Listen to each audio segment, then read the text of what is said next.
Assalamualaikum warahmatullahi wabarakatuh. Kembali lagi dengan saya Sasa Maritasari dengan NIM 21021110014 dari kelas Manajemen C. Dalam video kali ini saya akan sedikit mereview hasil materi di pertemuan 2, yaitu mengenai masalah penelitian.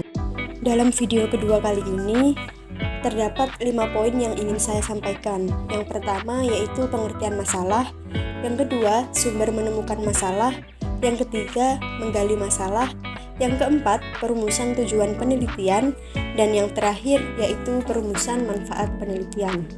Poin yang pertama adalah pengertian masalah. Masalah yang berbentuk persoalan atau disebut dengan problem adalah penyimpangan dari apa yang dikehendaki dan yang menjadi kenyataan. Atau bisa disebut dengan masalah adalah situasi penyimpangan atau gap yang terjadi yang dapat dilihat dari fenomena bisnis, hasil penelitian, ataupun hasil aplikasi teori. Sesuatu masalah sendiri tidak harus menuntut atau menimbulkan suatu penelitian, tetapi penelitian dilakukan oleh karena adanya masalah. Jadi, seseorang yang akan melakukan penelitian harus menentukan terlebih dahulu apa itu masalahnya. Poin yang kedua yaitu sumber menemukan masalah. Pencarian masalah dapat dilakukan dari sumber-sumber masalah, seperti halnya yang pertama textbook, yang kedua laporan penelitian yang tidak dipublikasikan, yang ketiga proceeding, yang keempat tesis atau disertasi, yang kelima jurnal, yang keenam pengamatan sepintas atau fakta di lapangan, yang ketujuh pengalaman pribadi, yang kedelapan pertemuan ilmiah atau seminar, diskusi, lokakarya, dan lain-lain.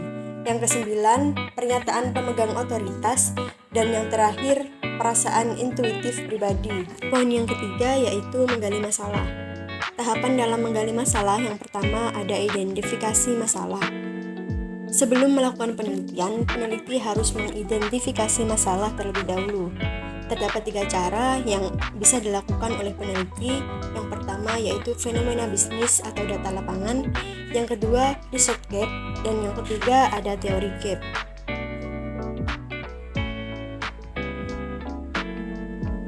Fenomena bisnis atau data lapangan yaitu seperti peningkatan atau penurunan penjualan, keluhan konsumen, efektivitas promosi, dan lain-lain.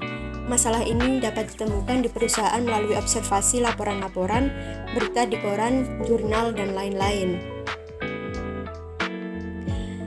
Yang kedua ada research gap atau gap research.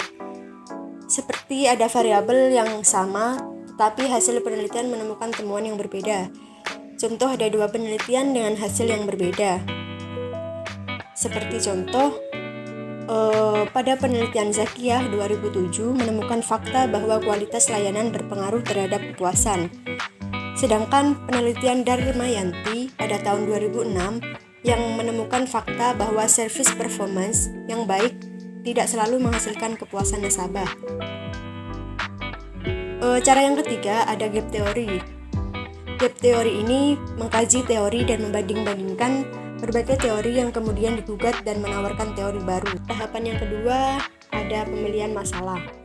Setelah masalah-masalah tadi diidentifikasi, belum menjadi jaminan bahwa semua masalah tersebut layak dan sesuai untuk diteliti, sehingga perlu dipilih salah satu atau beberapa masalah yang paling baik dan layak untuk diteliti. Pertimbangan pemilihan masalah ini dapat dilakukan dengan 2 arah. Yang pertama dari arah masalahnya. Pertimbangan kelayakan berdasarkan arah masalah atau sudut objektifnya atau nilai penelitiannya. Apakah penelitian memberikan sumbangan kepada pengembangan dan penerapan iptek atau pemecahan masalah praktis. Lalu yang kedua dari arah penelitiannya. Pertimbangan berdasarkan kelayakan dan kesesuaian penelitiannya menyangkut kelayakan biaya, waktu, sarana, dan kemampuan keilmuan. Lalu untuk poin yang ketiga adalah perumusan masalah. Masalah ini perlu dirumuskan dengan tujuan agar permasalahan jelas dan tidak menimbulkan keraguan-raguan atau tafsir yang berbeda-beda. Sebab masalah tersebut nantinya akan digunakan sebagai dasar. Yang pertama, pengajuan teori dan hipotesis. Yang kedua, pengumpulan data. Yang ketiga, pemilihan metode analisis. Dan yang terakhir yaitu penarikan kesimpulan. Selanjutnya untuk poin yang keempat yaitu perumusan masalah penelitian. Perumusan ini mengenai bagaimana sebuah masalah akan dipecahkan melalui sebuah penelitian ilmiah. Teknik apa aja sih yang dilakukan dalam perumusan masalah penelitian? Teknik perumusan masalah penelitian terdapat 3 teknik. Yang pertama, dirumuskan dalam bentuk kalimat pertanyaan. Yang kedua, singkat, jelas, dan padat. Yang ketiga, memberi petunjuk dimungkinkannya pengumpulan data dan adanya metode pemecahannya. Dan yang keempat, rumusan masalah sinkron dengan judul penelitian. Adapun cara menyusun rumusan masalah penelitian yang baik, yaitu yang pertama mempunyai nilai atau kelayakan penelitian dari segi manfaat atau kontribusi. Yang kedua, visible atau dapat dipecahkan atau konkret, di mana ada data dan metode pemecahannya. Yang ketiga, menarik bagi peneliti yang didukung kemampuan keilmuan. Yang keempat, spesifik mengenai bidang tertentu atau jelas ruang lingkup pembahasannya. Dan yang terakhir, berguna untuk pengembangan suatu teori. Selanjutnya untuk poin yang keempat yaitu perumusan tujuan penelitian. Tujuan penelitian sendiri yaitu untuk menjelaskan tujuan akhir yang akan dicapai oleh peneliti setelah penelitian selesai dilakukan, dan untuk memberikan gambaran yang tegas tentang sasaran dan ruang lingkup penelitian. Teknik merumuskan tujuan penelitian sendiri itu ada 2. Yang pertama yaitu singkat dan spesifik. Yang kedua yaitu diarahkan untuk menjawab permasalahan yang telah dirumuskan. Contoh tujuan penelitian yaitu apakah kualitas jasa berpengaruh signifikan dan positif terhadap kepuasan nasabah Bank Jatim di Madura. Tujuannya yaitu untuk menguji pengaruh kualitas jasa terhadap nilai nasabah Bank Jatim di Madura. Poin yang terakhir yaitu perumusan manfaat penelitian. Manfaat penelitian sendiri itu adalah untuk menjelaskan manfaat atau kontribusi yang akan diperoleh dari hasil penelitian dan siapa pihak yang akan mendapatkan manfaat tersebut. Adapun teknik merumuskan manfaat penelitian yaitu disebutkan secara detail siapa saja yang mendapatkan manfaat dan apa manfaat yang dapat diperoleh dari hasil penelitian.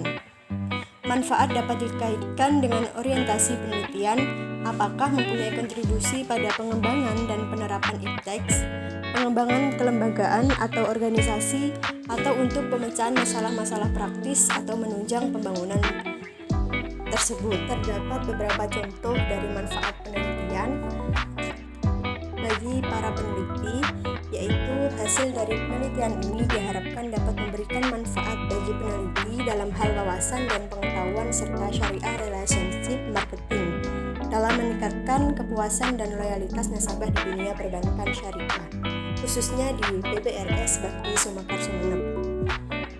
Untuk bagi sivitas akademika, yaitu penelitian ini diharapkan dapat bermanfaat bagi mahasiswa ekonomi syariah sehingga dapat dijadikan rujukan referensi untuk semua kalangan, khususnya Prodi Ekonomi Syariah Fakultas Keislaman Universitas Trunojoyo Madura.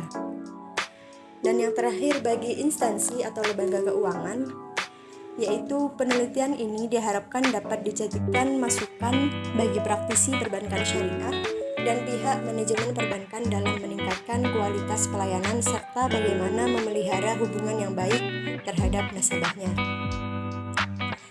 Terima kasih, cukup itu yang dapat saya sampaikan pada video kali ini. Wassalamualaikum warahmatullahi wabarakatuh.